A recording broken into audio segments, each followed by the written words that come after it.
Bonjour, deuxième article consacré à la mise à jour de janvier 2020 des points d'escadron et emplacements d'amélioration, ainsi qu'au nouveau format hyperespace.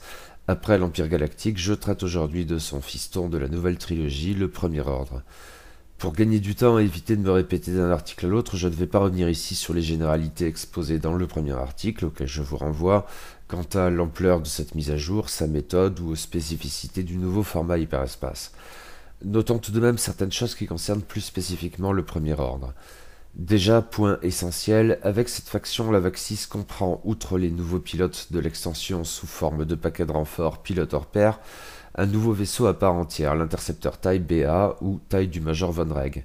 Ce qui est d'autant plus appréciable que la faction s'en tenait à ses 4 seuls vaisseaux de la V1 depuis sa reprise dans la vague 2. Ceci étant, le retard persiste par rapport à la résistance. La faction opposée avait débuté la V2 avec un vaisseau de moins que le premier ordre, et un seul petit socle, ce qui était rude, mais les apports du A-Wing RZ2 puis des 2 vaisseaux en fait contenus dans l'extension transport de la résistance ont renversé la situation. Et la sortie parallèlement aux tailles du Major Von Reg de l'extension Fireball, également inspirée par la série animée Star Wars Resistance, maintient donc l'écart entre les deux factions. Cependant, on rejoint enfin ainsi le nombre de vaisseaux des factions de la prélogie, et c'est déjà quelque chose. En outre, il faut peut-être relever, mais avec davantage de pincettes, que la faction, à en croire certains adeptes du méta en tout cas, par exemple le Gold Squadron Podcast, tendait à briller moins que les autres au niveau compétitif. Je serais bien en peine d'en juger. À vrai dire, ça me surprend un peu même. Je sentais et sens toujours le premier ordre mieux que les racailles, par exemple. Ce d'autant plus que les châssis du premier ordre sont globalement bons à très bons, et de même leurs pilotes. Il y a à mon sens peu de déchets dans cette faction riche en good stuff, pour reprendre les mots de Erinic. Et tout récemment encore, la liste avec 4 TSF plus Scorch a pu se montrer redoutable, ou des variantes avec le lieutenant Tafson, comme j'en avais abondamment discuté lors de mon dernier rapport de tournoi.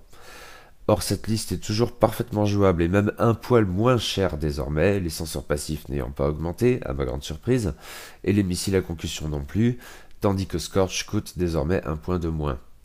Peut-être les gens de chez FFG ont-ils fait le même constat concernant la présence limitée de la faction tout en haut du méta. En tout cas, le premier ordre n'a eu que des cadeaux. Un nouveau vaisseau, de nouveaux pilotes, pas mal de diminution de coûts, aucune augmentation. Le seul vague nerf pourrait concerner l'hyperespace avec une dimension un peu surprenante, mais on y reviendra le moment venu. Et commençons donc par examiner le sort des petits socles qui constituent de fait l'essentiel de la faction. La base, c'est le chasseur taille FO. Ici, tout est simple, absolument tous les pilotes sur ce châssis coûtent désormais un point de moins.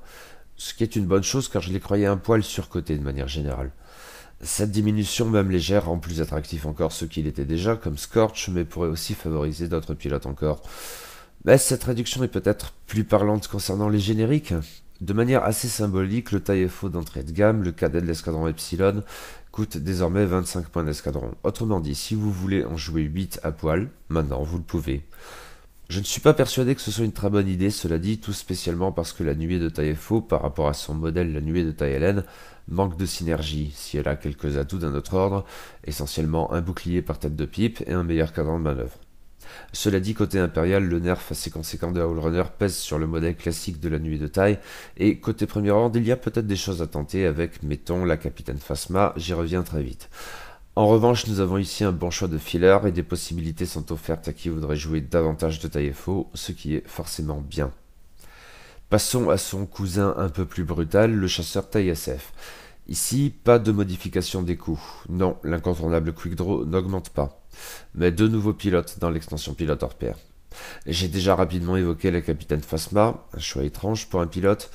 Elle est assez spéciale, mais pourrait s'avérer intéressante dans certains formats, accompagnée par une nuée de taille FO, comme je venais de le mentionner, ou de manière plus joueuse en l'associant à des pilotes masochistes, et le premier ordre en a un certain nombre, parmi lesquels, pour m'en tenir au star, Quick Draw ou le lieutenant Tafson se distinguent. Je ne sais pas trop encore, mais ça se tente. À 39 points d'escadron, Phasma se situe au même niveau que Backdraft, ce qui se tient. C'est aussi le coup du second niveau taille SF de pilote hors pair, le lieutenant Lehuz, mais lui a une initiative de 5 et non de 4. Lui aussi par ailleurs pourrait probablement bien s'associer à une nuée de taille FO ou de taille SF. Pour le coup, son prix d'entrée me paraît très intéressant. Dernier petit socle originel de la faction, le TIE VN Silencer connaît une diminution sur ses pilotes les moins joués. Kylo Ren ne bouge pas, Blackout non plus d'ailleurs, mais Avenger Recoil coûte désormais un point de moins, ce qui est appréciable, Tandis que, et c'est ce qui me parle le plus ici, le générique pilote d'essai du premier ordre coûte 2 points de moins. L'ingénieur Sienar Jaimus ne bouge pas, mais bon. Intéressant ça. Enfin, nous avons également un nouveau pilote ici, et probablement celui qui m'excite le plus pour cette faction avec Rush, ce VP2 qui se transforme en VP6. À 57 points d'escadron, il est au niveau de Recoil et juste à un point de plus qu'Avenger et le pilote d'essai du premier ordre. Et c'est très intéressant, beaucoup plus en ce qui me concerne. Enfin, nous avons donc un nouveau vaisseau avec l'intercepteur taille BA ou taille du Major Von Reg. Ses coups s'échelonnent entre 45 points d'escadron pour le générique provocateur du premier ordre et 57 pour le Major Von Reg lui-même, les deux pilotes intermédiaires se situant respectivement à 52 et 54 points d'escadron. C'est un fossé conséquent entre les deux extrêmes, mais que l'initiative supérieure du Major Von Reg suffit probablement à justifier. De la sorte, conformément à ses caractéristiques, l'intercepteur taille BA se situe dans la gamme de coups immédiatement inférieure à celle du Silencer, dont c'est en gros la version discount. En même temps, l'As Von Reg se situe donc au même niveau de coups que Recoil et Rush, or il est très probablement bien meilleur que le premier, sinon le second. Holo également est assez attractif à 54 points d'escadron, mais je creuserai tout ça en chroniquant prochainement l'extension taille du Major Von Reg. Notons quand même une chose ici, c'est toujours plus évident, la faction est incroyablement bien lotie en pilotes dotés d'une valeur d'initiative supérieure. En comptant le Major Von Reg, le premier ordre a déjà 3 pilotes à initiative 6, les autres étant Midnight et Quick Draw. Là où toutes les autres factions, y compris les 3 factions originelles avec leur catalogue autrement étendu, n'en ont que 2 au mieux, un seul pour les séparatistes.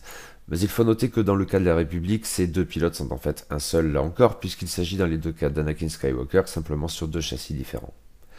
Il faut y ajouter dans les mêmes conditions 5 pilotes à initiative 5, commandant Balarus, lieutenant Lehuz, Blackout, Kylo Ren et Holo, plus 2 pilotes qui ont des initiatives fluctuantes, fonctionnant en fait en sens inverse, mais qui peuvent concrètement donner un pilote à initiative 6 supplémentaire, Rush, voire un à initiative 7, Null. Bref, plus que jamais avec les sorties prochaines du taille du Major Von Reg et de pilote hors pair, il y a de quoi faire côté As du premier ordre. Masochiste tant qu'à faire. Et la faction n'a pour l'heure aucun socle moyen, ça changera avec la VAC 7 et la hideuse mais pourtant alléchante navette de classe Xi, il y aura l'agent T-Rex dedans, cool. Et elle n'a pour l'heure qu'un seul gros socle, la navette de commandement de classe Upsilon. Concernant cette dernière, nous pouvons noter des diminutions assez conséquentes, de 3 points à chaque fois, sur le capitaine Cardinal, le Major Stridan et le sergent Tennyson. Tous ont leur intérêt et ça serait chouette de les voir plus souvent en jeu, alternatifs à des plus classiques que Lieutenant Tafson ou je suppose pilote de la base Starkiller, lesquels n'augmentent pas pour autant et ça fait plaisir. Sans surprise, le lieutenant Dormitz demeure quant à lui injouable à ce coup et je tends à croire qu'à ce stade il le restera, dégâts collatéraux navrants du cauchemar qu'était la triple Epsilon. Du côté des améliorations, pas la moindre modification pour ce que nous connaissions déjà. En revanche, avec le taille du Major Von Reg, nous avons 2 nouvelles entrées, les cellules énergétiques au deutérium et le talent dual Noble Tradition. Je ne me sens pas d'en dire grand chose pour l'heure et en tout cas d'évaluer la pertinence de leurs coûts. Les premières sont assez onéreuses, à 9 points d'escadron. Je réserve ça pour la chronique de l'extension. Au passage, c'est aussi à cette occasion que je traiterai des nouveaux marqueurs dits d'épuisement qui intéressent beaucoup le Major Von Reg lui-même, mais aussi tout pilote s'équipant des nouveaux missiles que sont les ogives à impulsion magnétique. Passons maintenant à tout ce qui concerne le nouveau format hyperespace, et d'abord aux vaisseaux du premier ordre qui sont jouables ou pas. Il semblerait qu'à terme l'idée soit d'autoriser certains pilotes de 5 châssis différents pour chaque saison d'hyperespace, mais pour ce qui est des petites factions, il y a toujours au moins un châssis injouable, ce qui peut avoir pour conséquence que 4 vaisseaux seulement y sont disponibles. C'est le cas pour le premier ordre, avec, entre autres, avec le taille du Major Von Reg, il disposera de 5 châssis différents, mais 4 seulement seront donc légaux en hyperespace. En l'espèce, le seul châssis absolument pas jouable est la navette de commandement de classe Upsilon, qui était bien sûr légale en hyperespace jusqu'alors.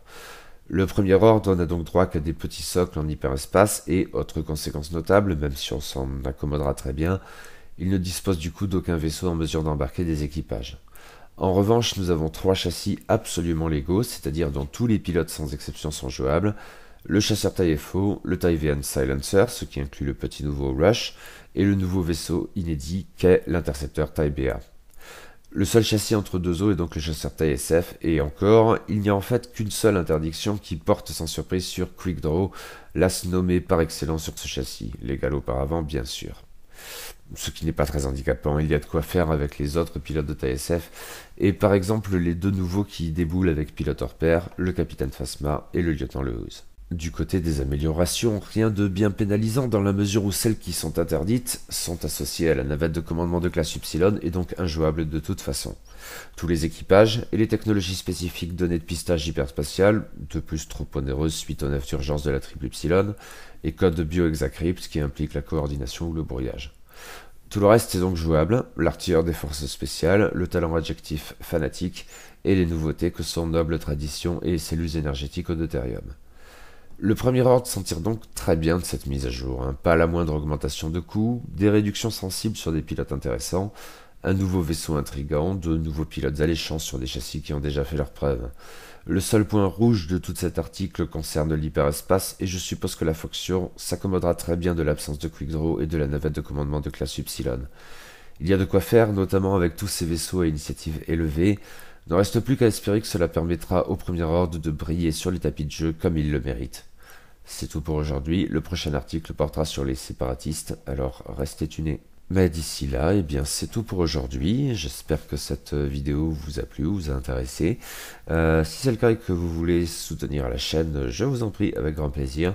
Pour tout cela, eh bien les abonnements, les commentaires, les pouces, les partages, tout cela est bienvenu et je vous en remercie d'avance. Donc merci et à très bientôt pour la suite.